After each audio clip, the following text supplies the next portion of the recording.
So I had a video that went viral about the reasons the Quaker Oats Company finally decided to rebrand Aunt Jemima into the Pearl Milling Company. There have been a lot of criticisms about this decision, and I wanted to address the top 5 now. Number 1. This is a plot by left-wing radicals to remove all black representation from grocery stores, and you're not going to have any more black faces on food products. Well, this is rooted in some pretty racist thinking. These aren't usually the people who are truly concerned about black representation. Just ask them what work they are doing to promote black representation outside of the grocery store. Secondly, it assumes that black people couldn't look at the history of this character and see that it was problematic without white people telling us that it was. This was talked about decades ago in my house. And thirdly, all representation ain't good representation. If the best they got is mammies and slaves, we're good on it. These are usually the same people who will fight putting Harriet Tubman on the $20 bill. Let's have some representation there. Number 2. With all the troubles in the world, y'all are worried about syrup and pancakes. Why don't you address some real problems? This is a tactic called deflection. This one's also rooted in some pretty racist thinking. You see a black face and automatically assume that we're supposed to bear the weight of the responsibility for dealing with gangs, drugs, crime, teen pregnancy, and anything else you can associate with the inner city.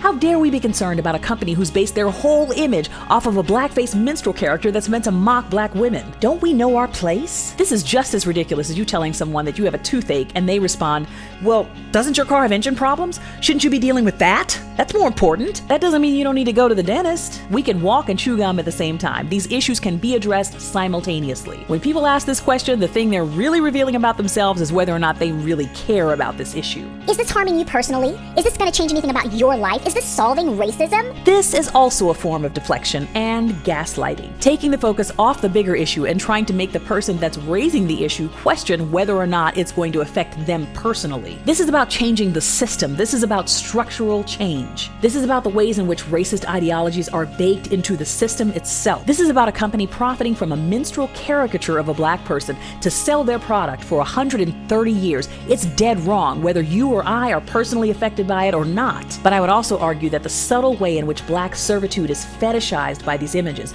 does harm to us all. This happened a long time ago. Get over it. Stop playing the victim. I really shouldn't address this one because it's not coming from people who mean well at all, but to say something happened a long time ago when the DNA of that indignity is still with us today is laughable. Until activists began to demand that the company change the name of the product in 2020 after all of the racial unrest, the company still held the name of that black minstrel character. Just because they updated the image doesn't mean she wasn't a modern-day version of the same mammy character she always was. This is a very real example of the insidious nature of white supremacy itself. Make it more palatable than it used to be, and then dare people to criticize it.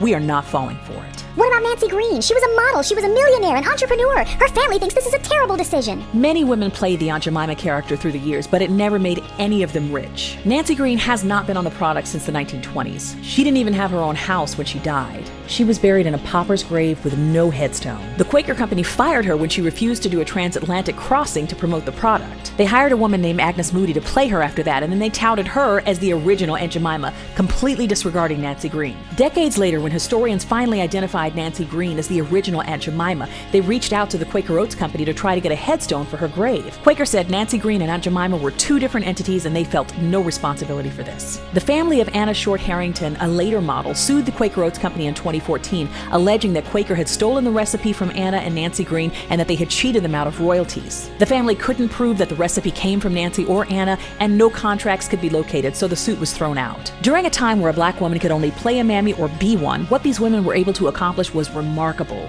The family should be compensated in some way for all the work these women did to build this brand. But the criticism was never about Nancy Green or the other women. It was about Quaker and Pepsi continuing to profit from a blackface minstrel character that was created by a white man to mock those women. Now, most of these criticisms are made by people who only want to maintain the status quo. There's usually no conscientious thought process on the moral or ethical implications of continuing to use blackface images to sell food products. A lot of these folks are simply motivated by their desire to stick it to the liberals and stop the radical leftist agenda. They blindly oppose anything that liberals support because it must be inherently evil. Well, I am not a liberal, and this is not evil. It is an attempt to right a historical wrong. The PepsiCo and Quaker companies have pledged to get involved in efforts that support black women and girls. I think they should be held to account. These efforts should be transparent and consistent. That's the next step. Let's ensure that these women's legacies will mean something for generations to come.